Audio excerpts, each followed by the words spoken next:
آئے ہم خداوند کے کلام کی تلاوت کو اپنی ہدایت اور رہنمائی کے لیے سنیں گے۔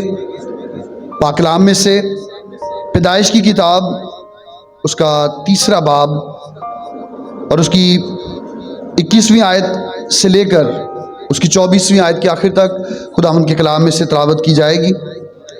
خداوند کے کلام میں لکھا ہے، اور خداوند خدا نے آدم اور اس کی بیوی کے واسطے چمڑے کے کرتے بنا کر ان کو پہنائے، اور خداوند خدا نے کہا، دیکھو انسان نیک و بد کی پہچان میں سے ہم میں سے ایک کی مانند ہو گیا، اب کہیں ایسا نہ ہو کہ وہ اپنا ہاتھ بڑھائے اور حیات کے درخت سے بھی کچھ لے کر کھائے اور ہمیشہ جیتا رہے۔ اسی لیے خداوند خدا نے اس کو باغ عدن سے باہر کر دیا تاکہ وہ اس زمین کی جس میں سے وہ لیا گیا تھا کھیتی کرے۔ چنانچہ اس نے آدم کو نکال دیا اور باغ عدن کے مشرق کی طرف کروبیوں کو اور چوگرد گھومنے والی شعلہ زن تلوار کو رکھا کہ وہ زندگی کے درخت کی راہ کی حفاظت کریں۔ خداوند کے پاک کلام کا پڑھا اور سنا جانا ہم سبوں کے لیے برکت کا باعث ٹھہرے۔ میرے عزیزو، جب ہم خداوند کے کلام میں سے آدم اور حوا کی زندگی کے حوالہ سے سیکھ رہے ہیں، پہلے کے پیغام میں ہم 3 باتیں سیکھ چکے ہیں۔ پہلی بات یہ کہ خداوند کا یہ حکم ان کے لیے تھا کہ پھلو اور کیا کرو، بڑھو۔ دوسری بات جو ہم نے سیکھی کہ آدم اور حوا کی زندگی میں انہیں آزمائش کا سامنا کرنا پڑا، اور تیسری بات یہ کہ جب آزمائش آئی، گناہ آیا، تو پھر اس کی وجہ سے انہیں اپنی زندگی میں جرم محسوس ہونے لگا، اور جرم کی وجہ سے ان کی زندگی میں خوف آ گیا کہ وہ خداوند کے سامنے آ نہیں پا رہے تھے، اور خداوند کو کہنا پڑا، کہاں ہے؟ خداوند نے کیا کہا؟ چوتھی بات جو آج اس پیغام میں رہتے ہوئے ہم خداوند کے کلام میں سے سیکھیں گے، وہ یہ کہ جب آدم اور حوا ان کی زندگی میں گناہ ہو گیا، آزمائش میں وہ گر گئے، جرم ان کی زندگی میں آیا، تو جرم نے ان کی زندگی میں خدا سے علیحدگی کر دی۔ جرم نے کیا کر دی ان کی زندگی میں؟ خدا سے۔ گناہ جب کسی زندگی میں آتا ہے تو وہ گناہ خود سے ہی اسے خدا سے علیحدہ یا جدا کر دیتا ہے۔ خداوند کے کلام میں لکھا ہے، جو کوئی گناہ کرتا ہے وہ گناہ کا غلام ہے۔ گناہ کیا کرتا ہے؟ ہمیں غلام بنا لیتا ہے، اور اس کے بعد ہم اس غلامی سے نکل نہیں پاتے، اور کہتے ہیں کہ سب سے بڑا مظلوم شخص وہ ہے جو اپنے پر خود ظلم کرتا ہے، اور وہ ظلم یہ کرتا ہے کہ وہ ظلم جو اس پر ہو رہا ہے وہ اس کے خلاف بات نہیں کرتا، وہ اس کے خلاف بغاوت نہیں کرتا۔ اگر ہماری زندگی میں ہم سے گناہ سرزد ہو گیا، اگر کچھ ایسا غلط ہم سے ہو گیا جس کے بارے میں ہم سوچتے ہیں کہ یہ ٹھیک نہیں ہوا، تو پھر ہمیں اس گناہ کے لیے خدا سے معافی مانگنے کی ضرورت ہے، کیونکہ جب ہم معافی مانگتے ہیں تو پھر ہم بحال ہوتے ہیں۔ خدا کے خلاف یا خدا کے حکم کے خلاف جانا لامحالہ طور پر آدم اور حوا کی زندگی میں جدائی کو لے آیا، اور گناہ تو انہوں نے کیا تھا، لیکن گناہ جب بڑھ گیا، اور کیسے بڑھ گیا کہ انہوں نے اس گناہ کے لیے معافی نہیں مانگی، انہوں نے اس گناہ کے لیے پشیمانی کا اظہار نہیں کیا۔ آج ہمیں گیت گا رہے تھے، آ چکا ہوں تیرے در پر اب دعا کے واسطے، اس میں گاتے ہیں دست بستہ، یعنی ہاتھ جو ہیں وہ جڑے ہوئے ہیں، معافی کی صورت میں۔ دست بستہ چشمے گریاں، چشم کہتے ہیں آنکھوں کو، کہ آنکھیں آنسوؤں سے بھری ہیں۔ جب ہم خداوند کے گھر میں آتے ہیں، اگر خدا کے گھر میں آ کر اس کے حضور میں بیٹھ کر ہمیں اپنے گناہوں پر ندامت اور شرمندگی کا اظہار ہوتا ہے، ابھی ہم چاہیں تو ہم اپنے اس رشتے کو جو ٹوٹ چکا ہے اسے بحال کر سکتے ہیں۔ آدم اور حوا نے جب گناہ کیا تو گناہ کے باعث ان کی زندگی میں خدا سے علیحدگی آ گئی، اور لکھا ہے کلام میں کہ خدا کو انہیں باغ عدن سے نکالنا پڑا۔ خدا نے کلام میں لکھا ہے، خدا نے کہا کہ دیکھو انسان نیک و بد کی پہچان میں سے ہم میں سے ایک کی مانند ہو گیا کہ اب کہیں ایسا نہ ہو کہ وہ اپنا ہاتھ بڑھائے اور حیات کے درخت سے بھی کچھ لے کر کھائے اور ہمیشہ جیتا رہے۔ حیات کا درخت، کلام میں اس کا ذکر اس جگہ پر یعنی پیدائش کی کتاب میں آیا ہے، اور اس کے بعد اس کا ذکر مکاشفہ کی کتاب میں آیا ہے، مکاشفہ کی کتاب اور اس کے 21ویں باب میں، اور جب ہم 22ویں باب میں جاتے ہیں اس کی تیسری آیت میں، تو خداوند کے کلام میں لکھا ہے کہ وہ جگہ نیا شہر یروشلم جس جگہ پر موجود ہے، وہاں پر ایک ایسا درخت ہے جس کے پتوں سے قوموں کو شفا ہوتی ہے، وہ زندگی کا درخت ہے، وہ پھلتا رہتا ہے، اس کا پتا نہیں مرجھاتا۔ اور جب 22ویں باب میں جاتے ہیں تو کلام میں لکھا ہے کہ اس خوبصورت جگہ پر حیات کا ایک دریا ہے، ایسا دریا جس میں سے زندگی نکلتی ہے، ایسا دریا جو زندگی کا دریا کہلاتا ہے۔ انسان کے گناہ کے باعث انسان اس حیات کے درخت سے، جس کے درخت کے پھل کو کھانے سے وہ ہمیشہ زندہ رہ سکتا تھا، انسان کے گناہ کے باعث جب خدا سے وہ علیحدہ ہوا تو اس کا نتیجہ یہ ہے کہ اب اس کا حصہ اس جگہ پر جہاں پر خدا کی حضوری ہے، جہاں پر حیات کا درخت ہے، اس جگہ پر نہیں رہا۔ لیکن ایک ایسا وقت تاریخ انسانی نے دیکھا جب یسوع مسیح اس دنیا میں آئے، اور مسیح یسوع نے یہ کہا، کلام میں یہ لکھا ہے کہ جو کوئی مجھ پر ایمان لائے گا وہ کیا پائے گا؟ ہمیشہ کی حیات کا درخت یسوع مسیح ہے، حیات کا درخت یسوع مسیح ہے۔ اور یسوع نے خود کہا، یوحنا کی انجیل میں لکھا ہے کہ میں انگور کا حقیقی درخت ہوں، تم ڈالیاں ہو، جو ڈالی مجھ میں قائم ہے، جو ڈالی مجھ میں ہے وہ بہت سا پھل لاتی ہے، اور جو قائم ہے اور پھل نہیں لاتی اسے وہ خوب چھانٹتا ہے۔ اور کلام میں لکھا ہے اس لیے ایسا کرتا ہے تاکہ وہ کیا کرے؟ اور زیادہ پھل لائے۔ یہ کانٹنے چھانٹنے کا عمل مسیح میں قائم رہتے ہوئے بھی، اس حیات کے درخت میں پیوست ہونے کے بعد بھی ہماری زندگی میں جاری رہتا ہے۔ لیکن خداوند یہ نہیں چاہتا کہ جب ہم سے غلطی یا گناہ ہو گیا تو ہم اس سے علیحدہ ہو جائیں، ہم اپنی غلطی کا اقرار نہ کریں۔ کلام میں لکھا ہے کہ اگر ہم اپنے گناہوں کا اقرار کریں تو ہمیں ساری ناراضی سے پاک کرنے میں سچا اور عادل ہے۔ آدم اور حوا نے سرکشی کی، آدم اور حوا نے کیا کی؟ اور ان کی اس سرکشی نے تمام دنیا کو متاثر کیا۔ جتنے بھی میں اور آپ، ساری دنیا کے لوگ، کوئی بھی انسان جو اس دنیا میں آتا ہے، گناہ گار ہونے کے لیے گناہ کرنے کی ضرورت نہیں ہے، گناہ گار ہونے کے لیے گناہ کرنے کی ضرورت نہیں ہے، بلکہ جب ہماری پیدائش انسانی طریقہ کار کے مطابق ہوتی ہے تو ہماری پیدائش ہی گناہ کی حالت میں ہوتی ہے۔ اور زبور 20 بھی یہ کہتا ہے کی حالت میں اپنی ماں کے پیٹ میں پڑا، اور ہم گاتے ہیں پنجابی میں کہ میں بھی پیدا ہویا ویکھو وچ بریائی، مینو وچ گناہ دے جمیا میری مائی۔ آدم اور حوا کی سرکشی نے، ان کی ہٹ درمی نے یہ گناہ انسان کی فطرت میں، یہ گناہ نسل انسانی میں منتقل کر دیا کہ آج بھی انسان خدا کے خلاف ہے۔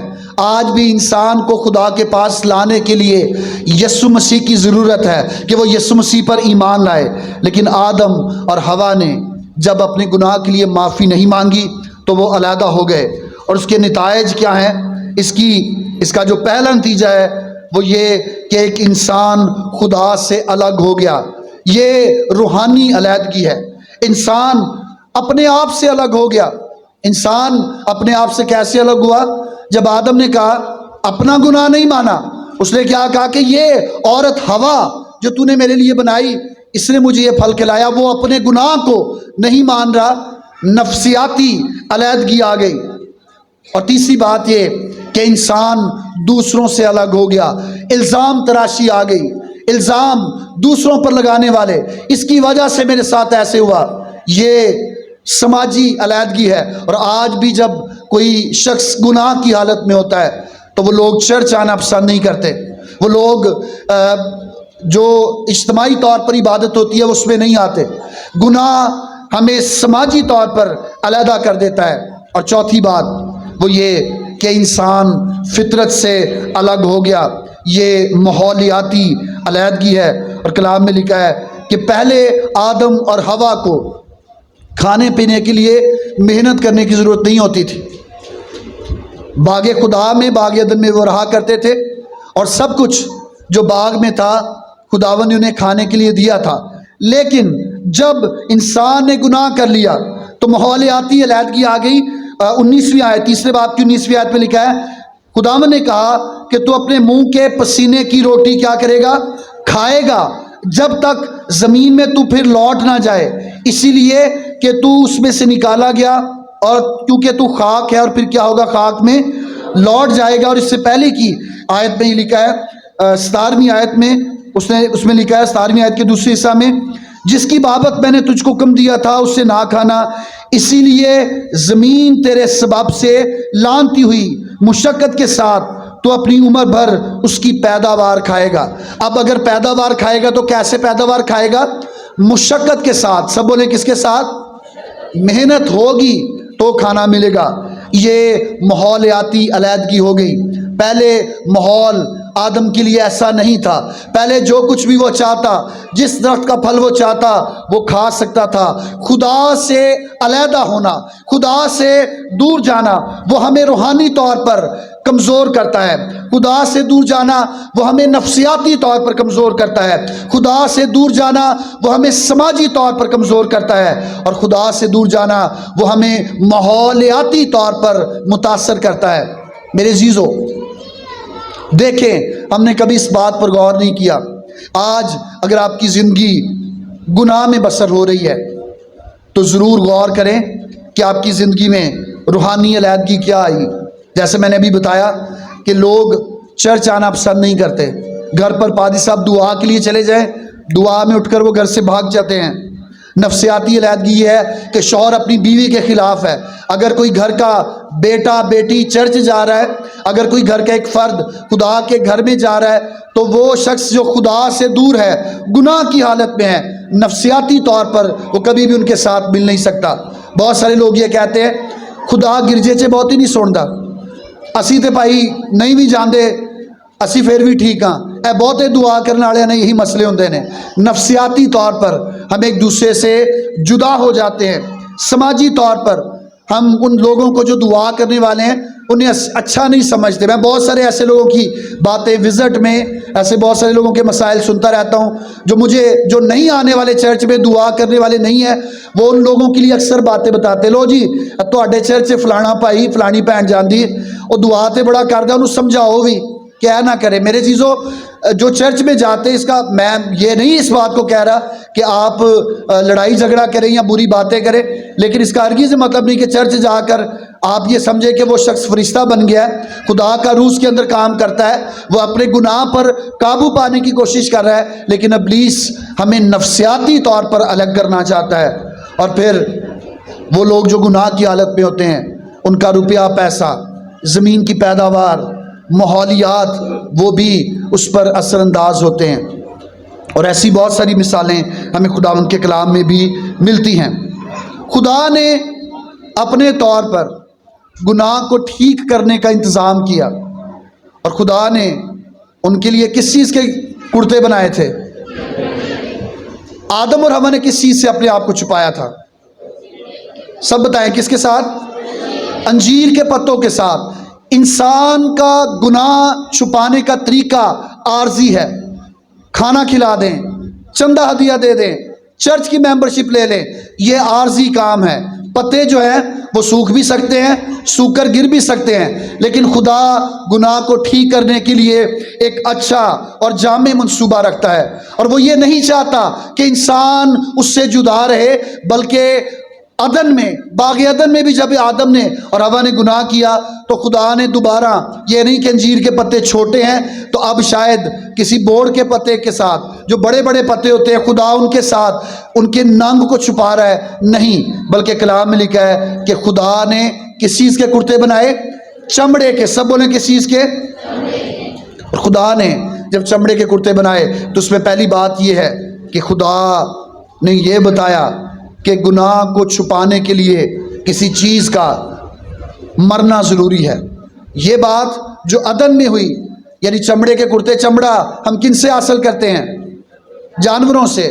جانور کو ذبح کیا گیا ہوگا، خدا نے خود اس کام کو کیا کہ جانور جو ہیں، جانور کے کھال سے، اس کے چمڑے کے ساتھ یہ جانور کو مارا گیا اور اس کے چمڑے کے ساتھ کرتے خدا نے بنا کر دیے۔ پہلا لباس جو اس دنیا میں دیا گیا وہ بھی خدا نے ہی دیا ہے۔ اور خدا نے ایسا کیوں کیا؟ کیونکہ خدا نہیں چاہتا تھا کہ وہ علیحدہ ہوں۔ اب جب ہم تیسرا باب پڑھتے ہیں تو خداوند انہیں باہر نکال رہا ہے، اس سے پہلے خداوند انہیں سزائیں دے رہا ہے۔ خداوند نے چمڑے کے کرتے بنائے کہ شاید انسان کے دل میں یہ بات آ جائے کہ مجھے اپنے گناہ سے معافی مانگنے کی ضرورت ہے۔ خدا نے میرے ننگ کو ڈھانپ دیا ہے، خدا نے میرے ننگ کو چھپا دیا ہے، اس نے میرے گناہ کو جو نظر آ رہا تھا اب ڈھانپ دیا ہے۔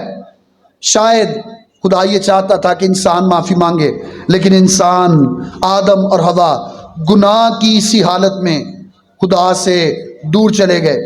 یسوع کی موت آج وہ مجھے اور آپ کو اس قابل بناتی ہے کہ ہم اس علیحدگی سے جو روحانی، نفسیاتی، سماجی، ماحولیاتی ہے، یسوع کی قربانی، یسوع کا قربان ہونا اور اس پر ایمان لانا، وہ ہمیں ان تمام چیزوں سے، یہ چار باتیں جو بتائی گئی، ان سے بچاتی ہے۔ اور جب ہم یسوع کے وسیلہ سے، جیسے چمڑے کے کرتے خدا نے ان کو دیے بنا کر ان کے ننگ کو ڈھانپنے کے لیے، آج جب ہم یسوع کے وسیلہ سے باپ کے پاس آتے ہیں، اس کی قربانی کے وسیلہ سے باپ کے حضور میں آتے ہیں، تو ہمارے پہلی بات تو یہ کہ ہمارے گناہ ڈھانپے نہیں جاتے، بلکہ یوحنا یسوع مسیح کے لیے کیا کہتا ہے، یوحنا بپتسمہ دینے والا، کہ دیکھو خدا کا برہ جو کیا کر لے جاتا ہے، دنیا کے گناہ اٹھا لے جاتا ہے۔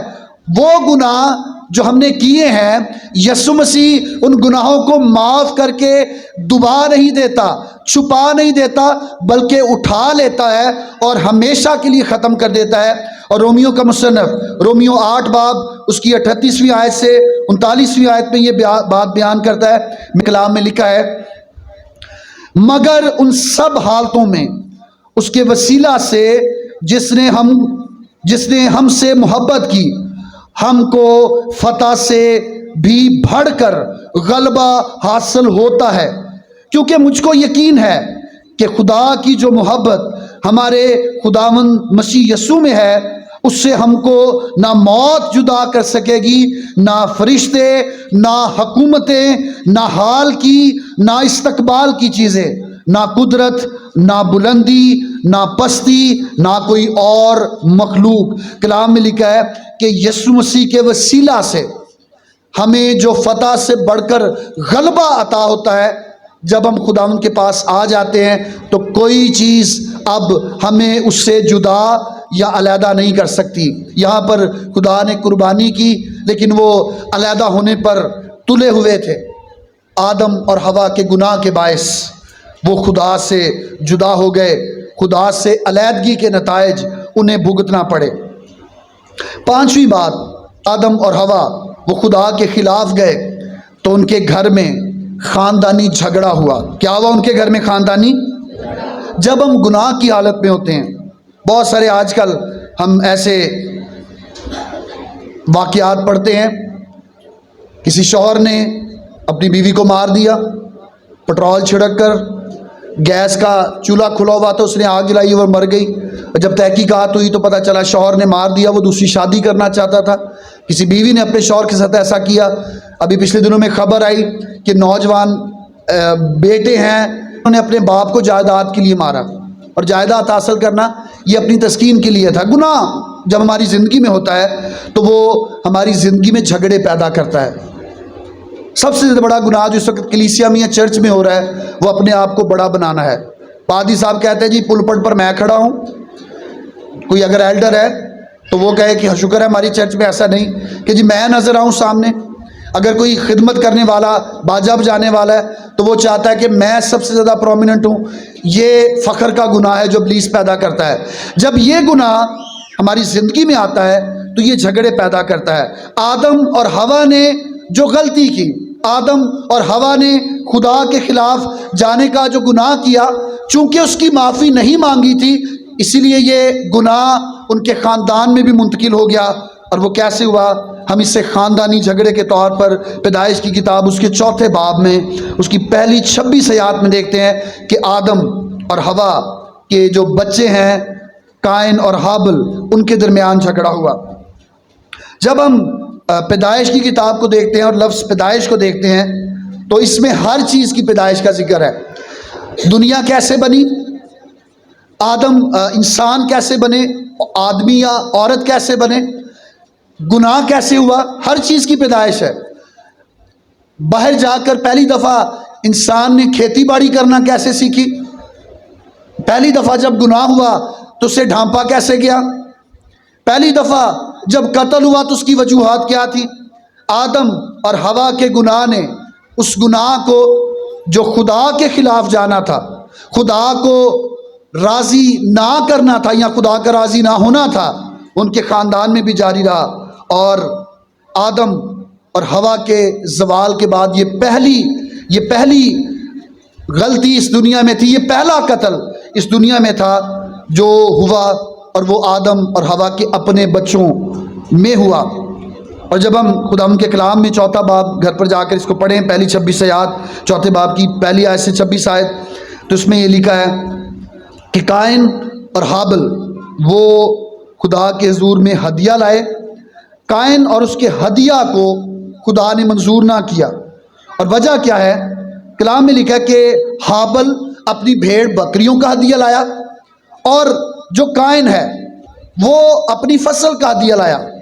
قربانی کا انتظام اور نظام بائبل کے مفسرین جو عالم ہیں وہ اس بات پر متفق ہیں کہ جب خدا نے آدم اور حوا کو باغ سے نکالا تو خدا نے انہیں قربانی کرنا سکھایا، اور غالباً جس جانور کی چمڑے کی جو کھال کے کرتے سیے گئے ہیں، خدا نے خود قربانی کر کے بتایا کہ ایسی قربانی کرنی ہے، اس سے خداوند تمہیں معاف کرے گا۔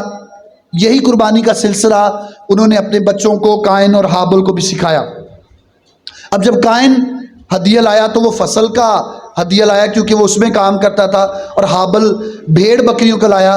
حالانکہ جب قربانی کی بات کی جائے تو قربانی ہمیشہ خداوند خون مانگتا ہے قربانی میں، کہ خون بہایا جائے۔ پرانے عہد نامہ میں وہ جانوروں کی قربانی تھی، یا نئے عہد نامہ میں یسوع مسیح کی قربانی تھی، یسوع کا خون بہایا گیا۔ اب قربانی خدا کے حضور میں کی گئی، اور قربانی کس نے قبول نہیں کی؟ سب بولیں، کس نے قبول نہیں کی؟ خدا نے قبول نہیں کی۔ لیکن لکھا ہے کہ قائن اس بات سے اپنے بھائی سے ناراض ہو گیا۔ کس سے ناراض ہو گیا؟ اور خدا نے اس سے کہا، 6 آیت 4 باب کی 6 آیت میں لکھا ہے، اور خداوند نے قائن سے کہا، تو کیوں غضبناک ہوا اور تیرا منہ کیوں بگڑا ہوا ہے؟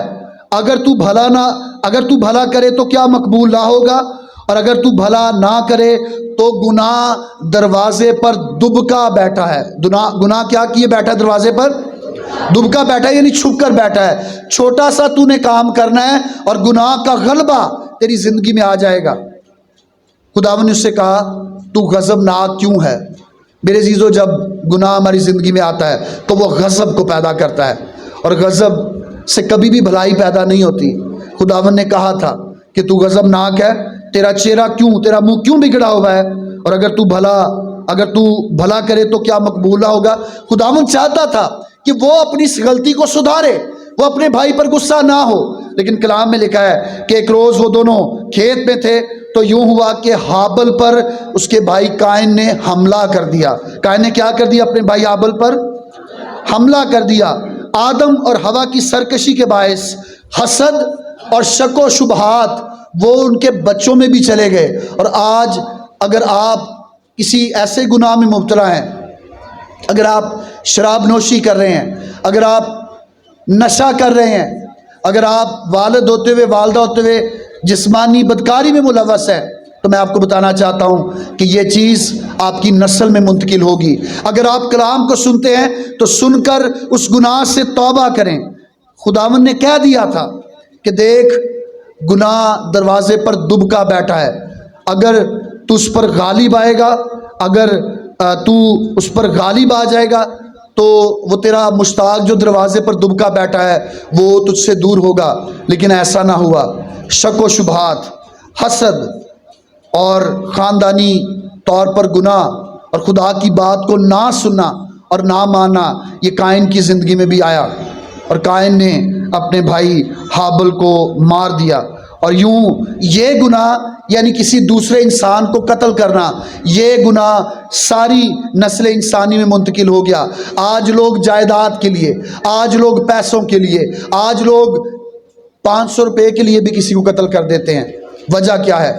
جب گناہ ہماری زندگی میں آتا ہے تو وہ جھگڑے پیدا کرتا ہے، وہ غضب پیدا کرتا ہے، وہ غصہ پیدا کرتا ہے۔ آج لوگ مذہب کے لیے لوگوں کو مار رہے ہیں، آج لوگ مذہب کے لیے ایک دوسرے کا قتل کر رہے ہیں۔ وہ بڑی اچھی کسی کی حکایت ہے، مجھے لوگ مذہب کے لیے مرنے اور مارنے کے لیے تیار ہو جاتے ہیں، لیکن مذہب جو کچھ کہتا ہے اس پر عمل نہیں کرتے۔ اور جو کچھ آج خداوند کا کلام کہتا ہے میرے عزیزو، ہمیں اس پر عمل کرنا ہے، کیونکہ گناہ دروازے پر دبکا بیٹھا ہے۔ زبور کی کتاب زبور 127 اور اس کی پہلی آیت پہ لکھا ہے کہ اگر خداوند گھر نہ بنائے تو بنانے والوں کی محنت کیا ہے؟ میرے عزیزو، اگر ہم یہ چاہتے ہیں کہ ہمارا خاندان، ہمارا گھرانہ ہمیشہ قائم رہے، تو ہمیں اس کے لیے اپنی زندگی میں سے، اگر آپ والدین ہیں، اگر آپ بچے ہیں، اکثر والدین غصہ کرنے والے ہوتے ہیں، گالیاں دینے والے ہوتے ہیں، والد بیوی کو مارنے والے ہوتے ہیں، وہ چیزیں ان کے بچوں میں بھی منتقل ہو جاتی ہیں۔ خداوند یہ نہیں چاہتا، وہ چاہتا ہے کہ ہم ان چیزوں کو اپنی زندگی میں سے ختم کریں۔ آدم اور حوا کے گناہ کے باعث ان کی زندگی میں خدا سے علیحدگی آئی، اور پانچویں بات جو ہم نے سیکھی وہ یہ کہ خاندانی جھگڑا، ایک بہت بڑی لڑائی، ایسی لڑائی پڑ گئی کہ قائن اس جگہ کو چھوڑ کر اپنے ماں باپ سے دور چلا گیا، اور لکھا ہے کہ خداوند کو اس سے پکار کر کہنا پڑا کہ قائن تیرا بھائی حابل کہاں ہے؟ تو اس نے کہا کہ کیا میں اس کا محافظ ہوں؟ وہ جانتا تھا کہ وہ اسے قتل کر کے آیا ہے۔ خداوند نے اسے سزا دی کہ اب تو زمین پر کھانا خراب ہوگا۔ کیا ہوگا زمین پر؟ گناہ کے نتائج، ان کا سامنا بھی ہمیں اپنی زندگی میں کرنا پڑتا ہے۔ چھٹی اور آخری بات جو ہم خداوند کے کلام میں سے دیکھیں گے، جو کہ ایک موازنہ ہے آدم کا، پہلے آدم یعنی آدم کا، دوسرے آدم یعنی یسوع مسیح کا۔ نئے عہد نامہ کے اندر ہم مسیح یسوع کو بھی مختلف جگہوں پر مسیح یسوع کے لیے دیکھتے ہیں کہ اس کے لیے بھی آدم کا لفظ آیا، اور کلام میں لکھا ہے کہ ابن آدم کیا کرنے کے لیے آیا ہے؟ سب بولیں، ابن آدم کیا کرنے کے لیے آیا ہے؟ کھوئے ہوئوں کو ڈھونڈنے۔ اور یسوع مسیح نے بارہا اپنے آپ کو ابن آدم یعنی آدم کا بیٹا کہہ کر مخاطب کیا۔ پہلا آدم گناہ میں پڑ گیا، لیکن دوسرا آدم یعنی یسوع مسیح وہ گناہ میں نہیں پڑا۔ اور جب ہم پالوس رسول کا کرنتھیوں کے نام کا خط، پہلا کرنتھیوں اس کا 15واں باب میرے ساتھ نکالیے گا، پہلا کرنتھیوں اس کا 15واں باب، اس کی 45ویں آیت سے 47ویں آیت کو دیکھیں گے تو کلام میں لکھا ہے، چنانچہ لکھا بھی ہے کہ پہلا آدمی یعنی آدم زندہ نفس بنا۔ پچھلا آدم یسوع مسیح کو کہا جاتا ہے، پچھلا آدم زندگی بخشنے والی روح بنا، لیکن روحانی پہلے نہ تھا بلکہ نفسانی تھا، اس کے بعد روحانی ہوا۔ پہلا آدمی زمین سے یعنی خاکی تھا، دوسرا آدمی آسمانی ہے۔ جیسا وہ خاکی تھا ویسے ہی اور خاکی بھی ہیں، اور جیسا وہ آسمانی تھا ویسے ہی اور بھی آسمانی ہیں۔ خداوند کے کلام میں لکھا ہے کہ پہلا آدم وہ آدم ہے جس کے بارے میں ہم نے کلام میں پیدائش کی کتاب میں پڑھا، اور دوسرا آدم وہ ہے جو یسوع مسیح ہے۔ اور جب ہم خداوند کے کلام میں اس کے بارے میں دیکھتے ہیں تو پہلا آدم وہ گناہ میں پڑ گیا، لیکن دوسرا آدم گناہ میں نہیں پڑا۔ کلام میں لکھا ہے یسوع مسیح کے بارے میں کہ جب وہ اس بادشاہ کے سامنے، ہیرودیس کے سامنے اور پلاطوس کے سامنے گیا تو کوئی بھی شخص اس پر گناہ ثابت نہیں کر پایا۔ اس کی وجہ کیا تھی؟ کہ یسوع مسیح نے اپنی زندگی میں گناہ نہیں کیا تھا۔ پہلا آدم گناہ میں پڑ گیا، پہلا آدم یعنی آدم اور حوا، ابلیس انہیں آزمائش میں گرا چکا تھا، لیکن یسوع کے پاس جب ابلیس آیا تو یسوع نے کیا کہا؟ اے شیطان کیا ہو؟ میرے عزیزو، آدم اور حوا کی کہانی یہ دیو ملائی کہانی نہیں، بلکہ یہ بائبل کا سچا واقعہ ہے، اور جب ہم بائبل کے پہلے صفحات کو دیکھتے ہیں تو ان پہلے صفحات میں ہمیں ان زندگیوں کا ذکر ملتا ہے، اور آدم کی اور حوا کی زندگی سے آخر میں جو چند سبق ہمیں ملتے ہیں وہ یہ کہ کھانے کے لیے اچھا نظر آنے والی چیزیں یہ ہمارے جسم کی ہوس ہیں، آنکھوں کو خوش کرنے والی چیزیں یہ ہماری آنکھوں کی ہوس ہیں، اور حکمت حاصل کرنے کے لیے چیزوں کو لینا یہ ہماری زندگی کا فخر ہے، اور خداوند ان سب چیزوں سے ہمیں بچانا چاہتا ہے۔ آج میرے عزیزو، میں خداوند کا خادم ہوتے ہوئے آپ سے کہنا چاہوں گا کہ آدم اور حوا کی زندگی کو دیکھتے ہوئے، ان چیزوں پر غور کرتے ہوئے ضرور دیکھیں کہ اگر آپ پھل رہے اور بڑھ رہے ہیں تو کیا یہ پھلنا اور بڑھنا خداوند میں ہے؟ اگر آپ کی زندگی میں آزمائش آتی ہے تو کیا آپ اس آزمائش پر غالب آتے ہیں؟ آپ کی زندگی میں اگر گناہ کی وجہ سے خوف ہے تو کیا یہ خوف یسوع کے پاس آنے سے دور ہوا یا نہیں؟ اگر آپ کی زندگی میں خدا سے علیحدگی ہے تو اس کے نتائج کیا ہیں؟ اگر خاندانی جھگڑے ہیں تو اس کی وجہ کیا ہے؟ اور یسوع جو پچھلا آدم یا دوسرا آدم ہے، کیا آپ نے اور میں نے، ہم نے اسے اپنی زندگی میں جگہ دی؟ اگر ایسا ہے تو ہم نے آدم اور حوا کی زندگی سے کچھ سیکھا ہے، اور اگر ایسا نہیں ہے تو میرے عزیزو آئیں خدا کے کلام کے مطابق اپنی زندگیوں کو بہتر کریں۔ خدا ان کا کلام ہم سبوں کے لیے بابرکت ٹھہرے، آمین۔